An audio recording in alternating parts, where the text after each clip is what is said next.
C'est peut-être le début d'une nouvelle crise sanitaire car la polémique autour du Levothyrox n'en finit plus d'enfler. Témoignages, plaintes, les victimes d'effets secondaires provoqués par la nouvelle formule du médicament sont chaque jour plus nombreuses. Une affaire qui risque encore de renforcer la défiance des Français envers les médicaments et les vaccins. Dimanche en politique ouvre le débat.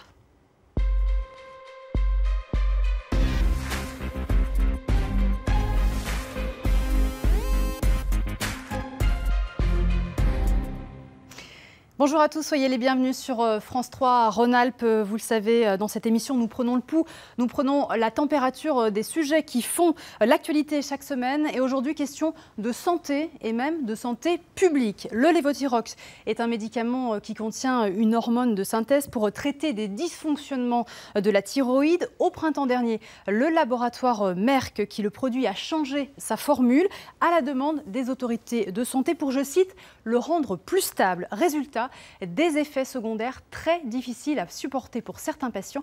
Regardez, écoutez. Depuis quelques semaines, Hélène Moretti passe presque tout son temps sur les forums de discussion. Cette jeune femme de 33 ans, graphiste intérimaire, souffre d'hypothyroïdie congénitale. Sa thyroïde est atrophiée. Et depuis 30 ans, elle prend donc du Levothyrox. Sans souci jusqu'au printemps dernier et le changement de formule du médicament. Depuis, les symptômes s'accumulent. Perte d'appétit, nausées, diarrhée, migraine, coup de fatigue. Alors les symptômes, j'ai envie de dire qu'on est entre une gastro-entérite perpétuelle et une éternelle gueule de bois. C'est vraiment très handicapant et surtout c'est cette impression de perdre toute vitalité et je peux plus travailler quoi, en fait. J'ai été obligée de rentrer plusieurs fois chez moi parce que j'étais trop épuisée en fait et d'un coup. Et donc c'est très contraignant parce qu'on ne peut plus travailler normalement. Alors voilà pour ce témoignage, mais il y en a eu beaucoup d'autres qui se sont multipliés ces derniers jours, ces dernières semaines. Alors parole aux patients. Bonjour Isabelle Marquez, merci d'avoir accepté notre invitation. Vous habitez à Trévoux, dans l'Ain. Est-ce que vous vous reconnaissez dans les symptômes décrits par cette jeune femme que l'on vient d'entendre? Oui, tout à fait, la plupart. Quels sont les symptômes que vous ressentez depuis plusieurs mois? Moi, c'est surtout la fatigue. La fatigue, des pertes de mémoire, des pertes de... En fait, je perds... comment dire? Je perds mes moyens, je bafouille, j'oublie des mots. J'ai des ballonnements, j'ai pris des boutons sur le visage. C'est l'horreur au quotidien, quoi. Je suis fatiguée en permanence, cette fatigue extrême, vraiment, c'est désespérant. Et ça, ce sont des symptômes que vous avez ressentis depuis que vous prenez la nouvelle formule du Levothyrox? En fait, je prends Levothyrox depuis 1992. Et c'est vrai que bon, une hypothyroïdie d'Hashimoto, on est souvent un petit peu patraque, il y a des hauts et des bas, comme on dit. Mais là, depuis le mois d'avril, tout de suite après la première plaquette, 2 semaines après, moi j'ai commencé à ressentir. Mais je ne mettais pas de nom, j'étais beaucoup plus fatiguée. En fait, mes symptômes ont doublé. Vous en avez parlé à votre médecin, j'imagine. Quelle a été sa réaction? Est-ce que vous avez demandé le retour à l'ancienne formule du Levothyrox? Oui, j'ai demandé, je lui ai demandé, je l'ai vu plusieurs fois. Parce que j'étais pas bien du tout, je prenais des malaises, tout ça. Non, je lui ai dit, c'est pas possible, comment ça se fait que je suis comme ça? Ah ben écoutez, j'ai du mal à savoir ce que vous avez, on nous prend un peu pour des malades imaginaires. Et c'est au mois d'août que j'ai découvert en fait qu'il y avait l'excipient qui avait été changé du Levothyrox, donc là j'ai mis un nom sur mes malaises. Est-ce qu'aujourd'hui, Isabelle, vous pouvez vivre sans prendre de Levothyrox? Non. Non, parce que j'ai une thyroïde d'Hashimoto, j'ai plus du tout de thyroïde. Alors à vos côtés, Isabelle Marquez, le professeur Charles Thivolet, endocrinologue au CHU de Lyon. J'imagine que votre cabinet est surchargé d'appels ces derniers jours, ces dernières semaines. C'est vrai que nous avons été assez sollicités, et je pense en particulier les secrétaires, mais nous avons aussi beaucoup de messages par messagerie, par mail. Et je dois dire que depuis 15 jours, 3 semaines, c'est un élément qui est plus perturbateur qu'autre chose parce que ça nous interroge et on aimerait trouver des solutions. Alors quelles sont les inquiétudes vraiment évoquées par les patients? Ce qui revient le plus? Je crois que c'est cette notion de fatigue et puis surtout le fait d'avoir entendu qu'il y avait possiblement un problème et le besoin d'être rassuré pour déterminer est-ce qu'il y avait un problème ou pas chez eux. Alors j'aimerais qu'on revienne sur une explication tout à fait médicale, en essayant de rester simple et compréhensible pour tous. Qu'est-ce que la thyroïde? On aimerait savoir un petit peu comment ça fonctionne. Dites-nous un petit peu comment fonctionne la thyroïde. Eh bien la thyroïde, c'est une petite glande sur la face antérieure du cou. Elle sécrète des hormones. Ces hormones agissent en périphérie avec le sang et permettent de faire fonctionner beaucoup de cellules dans le corps, notamment les muscles, notamment le cœur, le cerveau. Et donc c'est en fait une hormone qui permet de stimuler la fonction des cellules. Donc très importante de la naissance pendant toute la vie. Donc elle est indispensable.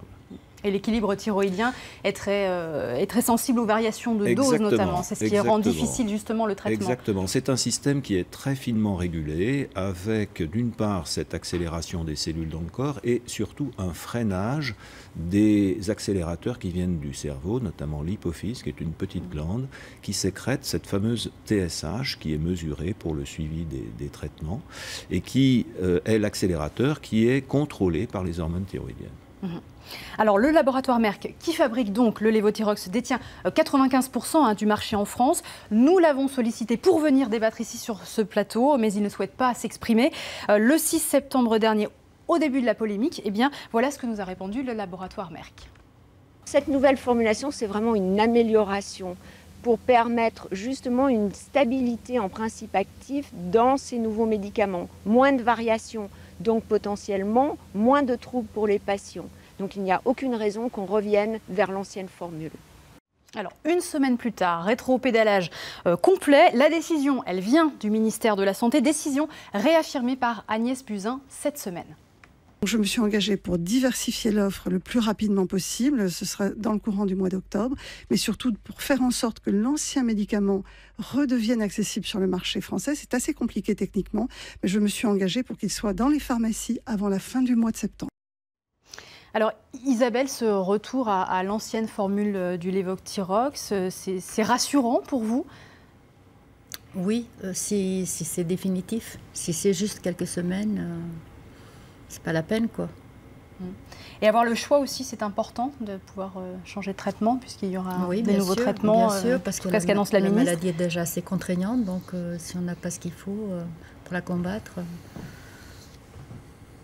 Et pour vous, Charles Thibollet, est-ce que c'est important aussi du côté des médecins de pouvoir aussi changer de prescription, puisque jusqu'à présent, ce n'était pas Écoutez, c'est un domaine compliqué parce qu'il faut quand même se dire que depuis des années, cette problématique autour du lévothyrox et de la forme qui doit être utilisée est un grand débat. Jusqu'à 2009, il n'y avait pas de problème. Puis après, il y a eu l'introduction des génériques qui ont donné lieu à des études qui ont montré qu'avec les génériques, il y avait des différences, dans un cas plus important, dans l'équilibre thyroïdien. Du coup, en 2012-2013, il a été recommandé plutôt de passer à la molécule d'origine de lévothyrox, ce qui a entraîné des ruptures d'approvisionnement dans les pharmacies. Et donc, on a bien considéré qu'il y avait des difficultés avec cette molécule dans l'absorption au niveau du tube digestif. Attention à les prendre bien à jeun, attention au jus de fruits. Et donc, c'est une molécule très particulière. Donc, l'annonce finalement d'avoir plusieurs molécules disponibles sur le marché entre l'ancienne formule, qui pourrait remettre d'ailleurs son générique sur la le marché, nouvelle formule plus les génériques va entraîner une forme de complexité pour interpréter les fluctuations du bilan qui vont vraiment perturber le suivi des patients avec les traitements par hormones thyroïdiennes. Et j'imagine aussi les patients risquent d'être un peu perdus entre les différents choix de molécules. Alors la nouvelle formule et ses effets secondaires gênants qui sont difficiles à supporter. Les autorités sanitaires ont enregistré 9000 signalements d'effets indésirables, 63 plaintes ont été déposées. Une action collective au civil a été lancée contre le laboratoire pour permettre l'indemnisation des demandeurs. Il y a aussi tous ces témoignages qui pleuvent sur les réseaux sociaux, des pétitions sur Internet dont une a reçu déjà plus de 280 000 signatures. Isabelle, vous avez signé la pétition, vous êtes en colère aujourd'hui, vous envisagez de porter plainte? Oui, tout à fait, si ça continue, si le nouveau lévothyrox n'est pas définitif, oui. je porterai plainte. Alors, il y a ces patients en colère, on l'a compris, victimes des effets secondaires. Et puis, vous êtes nombreux aussi à avoir réagi sur notre page Facebook pour nous en faire part, sur notre site internet. Et puis, il y a aussi les autres. Annick, par exemple, qui nous a envoyé ce message. Ma fille prend le Levothyrox nouvelle version. Et elle le supporte très bien, pas d'intolérance. Ça veut dire quoi, Charles Thivollet? Il y a une majorité silencieuse aujourd'hui, ce sont 3 millions de patients qui sont traités au Levothyrox. Il y en a pour qui cette nouvelle formule s'adapte très bien, qui s'adapte bien à cette nouvelle formule aussi. Tout à fait, je pense quand même il faut bien prendre raison gardée, à savoir que ce traitement peut très bien convenir à une grande majorité de personnes. La problématique est de savoir pourquoi et comment interpréter les événements indésirables qui sont survenus. Est-ce que c'est en lien avec le médicament? Est-ce que c'est en lien avec des pathologies autres qui sont survenues entre-temps? Il est important de réfléchir cas par cas pour déterminer s'il y a un lien ou non avec cette nouvelle molécule. La meilleure preuve qui pourrait être obtenue, c'est d'ailleurs ce que recommandent les sociétés savantes, la Société française d'endocrinologie, c'est peut-être de conduire une étude en parallèle avec les deux molécules pour déterminer si vraiment, sur plusieurs mois, il y a une différence dans les effets indésirables. En se voulant peut-être rassurant aussi, pour ne pas créer aussi de psychose. Je crois qu'on a recommandé le fait que, il ne fallait pas interrompre soi-même son traitement. Il ne fallait pas moduler soi-même son traitement. Il faut prendre un avis médical. Et 2, devant des événements, il faut contrôler son bilan thyroïdien. Si on a un bilan thyroïdien qui est perturbé, on ajuste son traitement. Si le bilan thyroïdien n'est pas perturbé, ça donne lieu à une investigation pour comprendre pourquoi. En tout cas, cette nouvelle affaire, elle témoigne de la défiance et du scepticisme envers les médicaments et envers les vaccins aussi, leur efficacité parfois remise en cause. J'accueille donc les deux autres invités de cette émission, Bruno Lina, professeur de virologie, médecin référent sur la grippe, et puis François Blanchardon, il est président régional d'un collectif sur la santé qui regroupe 150 associations d'usagers de la santé.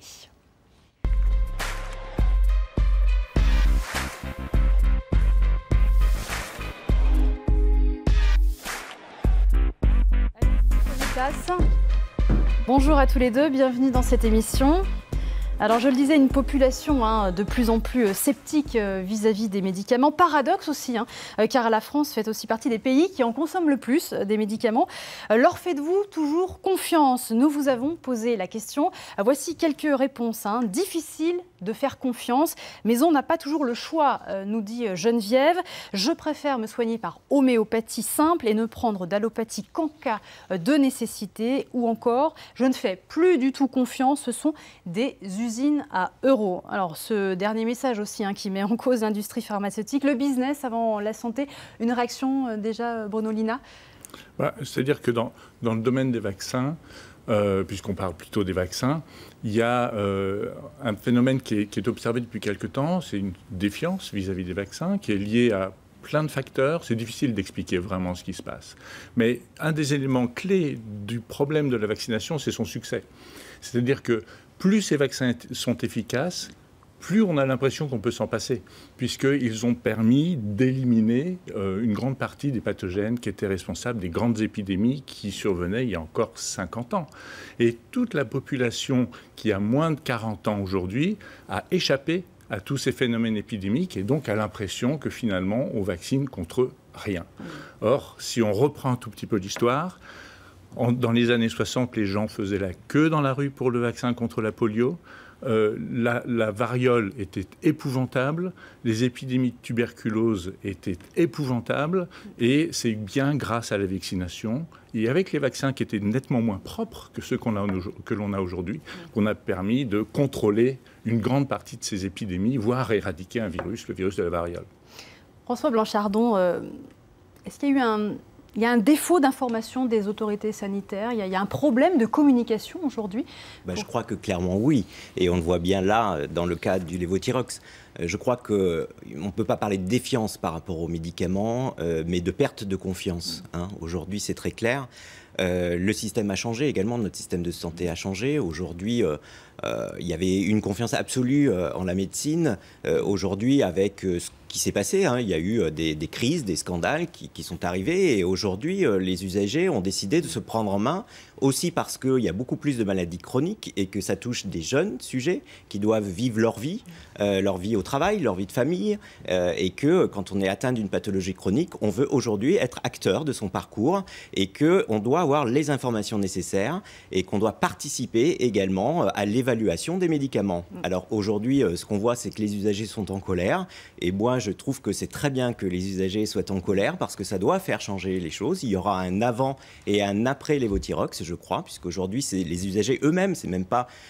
Les associations ont aussi fait le relais, mais ce sont les usagers eux-mêmes qui se sont emparés de leur affaire pour pouvoir, sur les réseaux sociaux, exprimer leurs sentiments, faire des pétitions.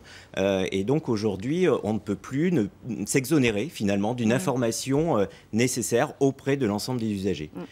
Alors, je reviens sur la vaccination, puisque bon, sur le médicament, le taux de confiance est encore assez important. En revanche, pour les vaccins, il n'a jamais été aussi bas.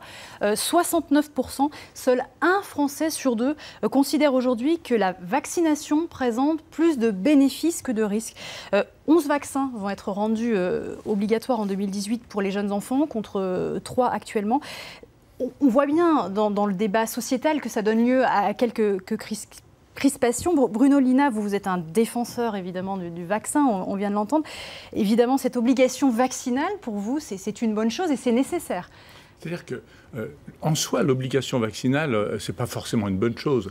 La bonne chose, c'est que beaucoup de gens, voire tout le monde, soient vaccinés. C'est ça qui compte. Après, le levier pour arriver à ça, dans un contexte où il y a une défiance vis-à-vis des vaccins, qui est parfois argumentable, mais qui parfois est beaucoup plus ressenti assis sur des faits et sur des choses qui sont robustes, eh bien on voit que finalement, avec la concertation nationale qui a eu lieu il n'y a pas très longtemps, la ministre de la Santé a été mise en face d'une responsabilité qui était d'avoir en face d'elle 2 choix. Soit abandonner toute obligation vaccinale, soit étendre les obligations vaccinales.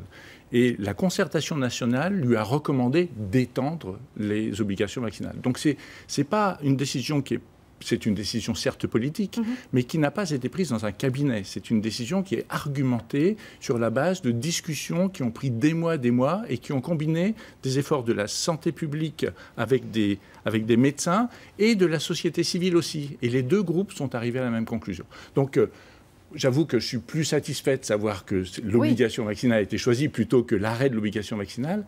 Et puis je crois qu'il faut quelque part aussi on aime bien se faire un peu des scénarios catastrophes. Imaginons que toute vaccination s'arrête. Toute vaccination s'arrête. Dans 2 ans, il y a des épidémies de rougeole chez les enfants. Alors, il y en a déjà qui commencent à revenir. Il y a eu un cas encore récemment dans l'Ardèche. Mais parce qu'il y a une épidémie sévère qui en Roumanie qui s'est étendue sur toute l'Europe. Dans 4 ans, il y a des épidémies de diphtérie. Dans 5 ans, on commence à revoir le tétanos pédiatrique. Enfin, tout ceci qui est évitable réapparaîtrait. Ce serait une catastrophe sanitaire. Donc, le choix de santé publique est de défendre la vaccination. Un mot sur cette obligation de vaccination Oui, alors je crois que dans ce dossier, il faut savoir garder la tête froide et ne pas faire de langue de bois. Parce que bien souvent, on entend des messages qui ne sont pas très positifs par rapport aux familles qui doivent se poser la question de savoir si elles doivent ou pas faire vacciner leur enfant. Alors quand à la télévision, notamment, on voit certains qui disent qu'il n'y a aucun problème avec l'adjuvant aluminium et que le lendemain du rapport qui a été présenté, ces mêmes personnes nous disent que s'ils savaient qu'il y avait un problème, je pense que là, il y a un défaut d'information. Alors là, vous pointez du doigt un rapport du Conseil scientifique de l'Autorité de sécurité du médicament qui vient de sortir. Là, on vient de l'avoir aujourd'hui. Alors, il pointe effectivement des risques à cause de l'aluminium présent dans les vaccins et des risques potentiellement du côté neurologique. On connaît mal finalement aujourd'hui les effets nocifs à long terme des vaccins. C'est quelque chose sur lequel on n'a pas vraiment encore d'études précises et de résultats précis. Voilà, en fait, c'est pour ça que je suis un petit peu gêné par votre question, parce que vous dites on n'a pas de résultats précis, mais vous parlez d'un effet nocif. Donc, envisager des recherches complémentaires doivent être engagées visiblement. Travailler sur la qualité des adjuvants, essayer d'améliorer les adjuvants, tout le monde est forcément... Alors qu'est-ce qu'un adjuvant, qu'on comprenne bien? Si je peux essayer d'expliquer rapidement un adjuvant, au bout du compte, c'est un produit qui est censé être un produit inerte, qui va favoriser la réponse immunitaire. C'est-à-dire que quand on développe une réponse immunitaire post-vaccinale, on prend un morceau de l'agent infectieux vis-à-vis duquel on veut apprendre à un organisme de lutter contre. et on met ce bout de virus ou ce bout de bactérie ou ce bout de toxine en présence de cet agent inerte, et ça va favoriser le développement de la réponse immunitaire. Et certains vaccins ne fonctionnent que lorsqu'on met des adjuvants. Notre système immunitaire est parfois pas capable de développer une protection post-vaccinale simplement avec des débris de virus ou des débris de bactéries.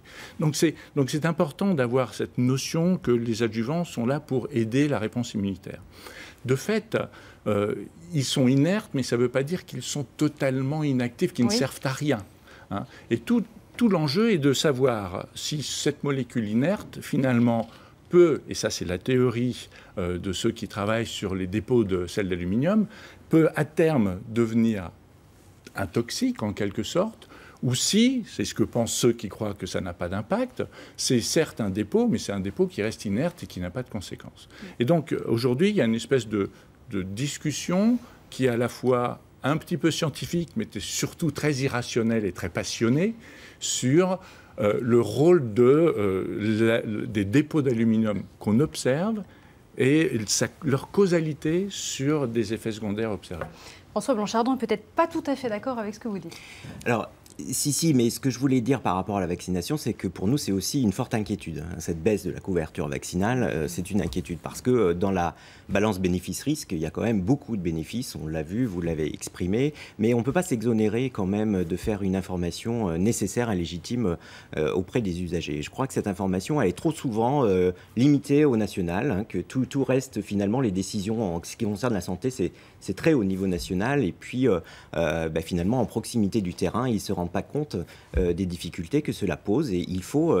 J'allais dire que la santé en région prenne beaucoup plus de poids et qu'on puisse avoir ces discussions-là sur les problématiques en matière des adjuvants, par rapport aux bénéfices et aux risques par rapport à un vaccin. Toutes ces discussions doivent se passer aussi en région.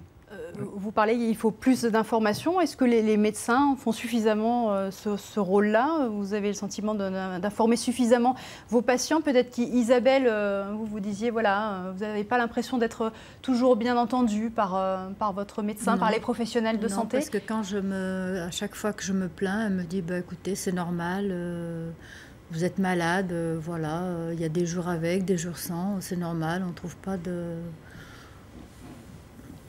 On dirait que je suis une malade imaginaire, quoi. Alors que voilà, il y a une réelle souffrance. Sinon, on ne va pas se plaindre, hein, de toute façon.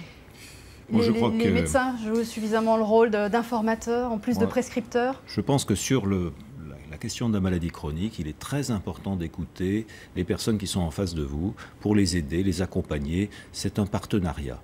Donc de ce point de vue-là, je pense qu'il est important d'écouter madame dans une consultation et de trouver des solutions. Maintenant, sur l'information et le relais par rapport au lévothyrox, nous avions eu des informations dès le mois de mars. Nous avons communiqué ces informations à toutes les secrétaires qui prenaient les appels. Maintenant, il n'y a pas eu tellement de relais et on peut se poser la question, est-ce qu'on aurait pu mieux faire? Je pense que c'est le cas. Maintenant, il y a une sorte d'accélération dans la communication. Tous les jours, je reçois un communiqué où sur les sites divers, on a une mise à jour avec des tas de nouveaux textes. C'est peut-être un peu tard. Je pense que c'est sûr qu'on a là, comme disait monsieur, la nécessité de mieux préparer ces changements importants pour 3 millions de personnes. Et donc, s'il y a un enseignement à avoir, c'est peut-être celui-là.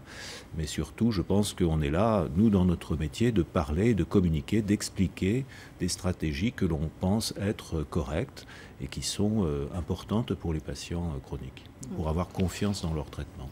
Pour avoir confiance, alors François Blanchardon, comment est-ce qu'on fait concrètement pour retrouver aussi cette confiance? Il faut plus de dialogue, d'interaction avec les autorités de santé, avec les médecins. Comment est-ce que ça peut se faire?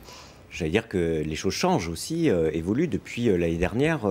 Avec la Haute Autorité de Santé, eh bien, les patients peuvent évaluer les médicaments. Donc c'est une avancée très positive. En passant par les associations de santé et d'usagers de la santé, Et donc je pense que j'invite tous ceux qui sont patients ou usagers de la santé à rejoindre les associations, parce que c'est avec ce relais qu'on va pouvoir avoir cette nécessaire évaluation et prise de parole finalement des usagers au contact des autorités de santé. et ça va dans le bon sens. Bruno Lina, vous le prenez, vous, votre bâton de pèlerin régulièrement pour inciter à se faire vacciner? J'essaie d'être très honnête dans ce que je dis, c'est-à-dire que, de nouveau, on ne peut pas raconter n'importe quoi. C'est-à-dire que, comme vous le disiez, moi je suis en faveur de la vaccination, mais bien évidemment, il y a des effets secondaires à la vaccination, des effets secondaires à tous les traitements que l'on peut administrer ou que l'on peut prendre. Il n'empêche qu'on parlait de balance bénéfice-risque, et il est clair que la vaccination, lorsque l'on regarde, elle a cette balance, elle pèse très très lourd du côté du bénéfice. Enfin, le bénéfice collectif de la vaccination est gigantesque, donc on ne peut pas remettre en cause cela. En revanche, je suis d'accord sur le fait que individuellement, on est acteur de sa santé et que c'est important de se prendre en charge dans les maladies chroniques, dans les maladies aiguës répétitives aussi, parce qu'on sait qu'on accumule une expérience, et d'avoir finalement quelque chose d'assez robuste pour savoir comment mieux prendre en charge telle ou telle maladie, c'est bien. Après, il y a les maladies qu'on ne voit pas, qui sont celles qu'on a évitées. Et c'est ce que je dis à chaque fois à mes étudiants en médecine, j'aimerais beaucoup que les médicaments, et en particulier les vaccins contre les virus, puissent vous dire « ding, vous avez été protégé » comme on l'a sur l'ordinateur. On ne sait pas, on ne sait que quand il y a un échec, que le vaccin n'a pas marché, mais on ne sait pas quand on est protégé. Or, on est très bien protégé par les vaccins, mais on doit faire attention à ce que l'on fait en campagne de vaccination, on doit prendre en charge sa santé, imaginer qu'on est toujours sur de long terme, en termes de santé, et que donc derrière, on se construit finalement son hygiène de vie dans lequel les vaccins ont un rôle clé. Peut-être un mot, Isabelle Marquet, c'est vrai tout ce que vous venez d'entendre. Est-ce que vous vous sentez plus rassurée? Vous avez confiance dans l'avenir? Est-ce que peut-être les patients auront la chance d'être un petit peu plus entendus, mieux organisés, mieux structurés aujourd'hui pour se faire entendre, notamment dans le cas du lévothyrox? Oui, j'espère, parce que là, ce que je leur reproche, en fait, j'accuse personne, mais c'est le manque d'information. On aurait dû nous prévenir d'emblée, voilà, le nouveau excipient a changé, donc il y aura peut-être des séquelles sur vous. Non. Alors, le matin, on avale un comprimé. Je suis désolée, je ne regarde pas la notice à chaque fois, surtout que ça fait 25 ans que je prends le même médicament, donc je ne me suis pas assez méfiée, et on doit être des millions. Merci beaucoup Isabelle Marquet, ce sera beau de la fin. Merci à tous les quatre d'avoir participé à ce débat. Je vous retrouve bien sûr la semaine prochaine pour une nouvelle émission qui sera consacrée à un autre sujet qui fait débat en ce moment. Dimanche en politique, qui continue aussi sur France 3 avec l'invité politique de Francis Letellier. L'invité, voilà, Valérie Pécresse, la présidente LR de la région Île-de-France. Merci de nous avoir suivis, à bientôt.